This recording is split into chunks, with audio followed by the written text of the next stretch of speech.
Hello and welcome to this series of the Dinner Table Economy.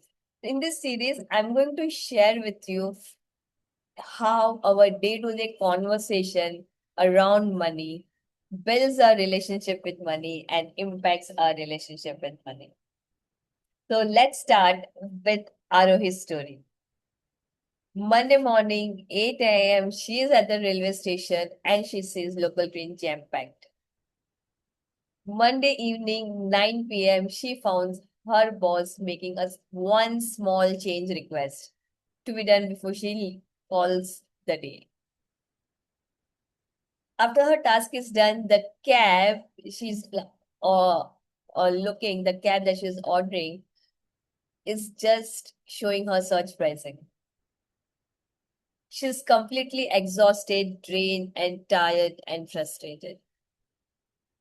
She reaches home. She is in no mood to cook. She is in no mood to talk. She is in no mood for any motivation from parents. She just wants peace. So she opens delivery app and orders choco lava cake for rupees 265.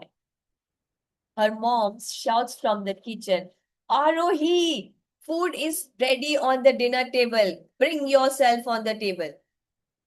She grudgingly drags herself on the dinner table and starts looking at the food. Mother again shouts, says, Arohi, there is kheer in the kitchen. Do you want to have kheer?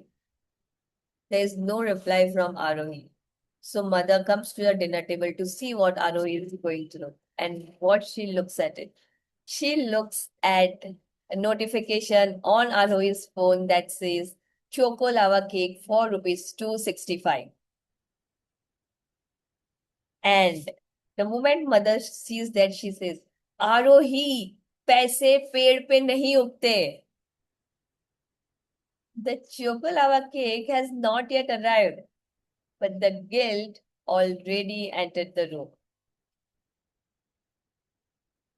Now tell me, how many of you have heard similar statements while growing up?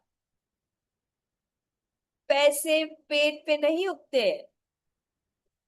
एक बार खर्चा शुरू हुआ तो रुकने का नाम ही नहीं लेता. पैसा आता है और चला जाता है. छोटी छोटी चीजों में पैसे मत उड़ाओ. हाथ टाइट रखोगे तो मुश्किल वक्त में काम आएगा. जो आज बचाओगे कल वही काम देगा तुम्हें. पैसे कमाना मुश्किल है, खर्चा करना आसान. Now tell me in comment box below how many of you resonate with this statement. And how does it feel when you hear all of this statement? See, maybe some of you would have heard some different version of same statement, but majority of this have same message, different words, similar intention, almost everything same. Maybe your father said it every time you left the fan on. Maybe your mother gave you that look when you ordered food from outside. Maybe you heard your grandfather saying, Hamare zamane mein to, and then you knew that he would give a full TED talk on how much he sacrificed. Or maybe it was not even words, it was the silence around money. That disappointed look, that small pause after you asked that you wanted to go for picnic. See, different delivery style, but same underlying feeling. And before we go any further on this, I really want to share this that message was not wrong. Was this statement protected family once? It protected your parents, it protected grandparents, it protected family from small margin of error. So it's not about blaming them. But something happened along the way, and that is what we are going to discuss today. See, what happened with all of this statement is somehow they became a survival language. They this statement were not advice. They were survival language. And they put guilt disguised as responsibility. So now what happens? You buy something small, you feel guilty. You order food, you feel guilty. You take cab instead of train, you feel guilty. You buy better shoes, you feel guilty. You spend money on yourself and you feel guilty. Slowly, the statement led to building your relationship with money. And this statement were less about clarity and more about seeking permission. So every time you want to do something for yourself, you will start asking, do I really deserve this? Should I save on this? Am I spending money on carelessly? So even when you can afford something today, you do not fully enjoy it because it comes with guilt.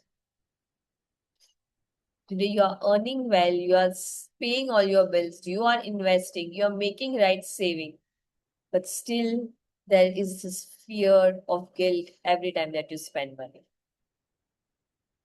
Now, let me explain you why this fear comes every time you think of spending money for yourself. It comes because all of the statement that you heard while you were growing up, you said to someone, your loved ones, or even you are being told by your relatives, you heard your friends using this statement, or your relatives telling you this statement. Sometimes all of them have stopped saying this to you, but they have become your inner voice. This statement did one thing, and that is called scarcity conditioning. And how does it happen? At some point in time, family genuinely lived under financial pressure. There was one family member who was earning and maybe 5 to 7 mouths to feed. The responsibilities were high, and there were situations where one medical bill could shake the family. One job loss could ruin everything. And that is why the parents had to stretch every single rupee. And that is why they installed this warning out of love and care. Be careful, don't waste money, don't get used to comfort. Emergency can come anytime. And honestly, those warnings worked. It helped families survive. The problem is with the warning system. They don't know when the emergency was over. Today, the situation has changed. Income has improved. Opportunities are ample. Life has become much more stable, but the body still remembers the fear. I would say if you are in 2026 earning your own money, paying your bills, doing your SIP, and being responsible, it's still feeling guilt around spending small amount on yourself. It's not because you cannot afford it, it's because the warning system is still on and it's still around. This is not discipline. This is an old fear that keeps coming in your room even when the emergency have moved out. People who gave you statements were not trying to hurt you. They were trying to protect you from something that genuinely hurt them. The sentence came from care, but it has just traveled too far than what it was meant for. So today, I want you to sit with yourself this week and ask this. Does this statement describe the life I have today, or it describes the life that my parents and grandparents lived decades ago? Because different generation lives in different times. What your parents needed was to survive. So the sentences were designed around survival. What you need is sentence around growth. Care and guilt are not same thing. Care says, make thoughtful choices. Guilt says, you are wrong for anything more than your basic necessity. Care gives you clarity, guilt gives you heaviness. Care helps you choose, guilt makes you shrink. So it's time to shift, not from discipline to careless spending, but from inherited guilt to making a conscious choice. Because responsible spending is not wasteful. Responsible spending says, I value my rest, my health, my learning, my joy, my dignity, and I make responsible spending decision. So this week, make some small shift. Before you say I can't afford it, pause and ask, do I prioritize things that are important? And how do I want to design my spending habits? Because this is not about earning more. It is about making mature financial decision. Decision made out of choice, not out of guilt, not out of rebel, not out of scarcity, but a decision made out of choice.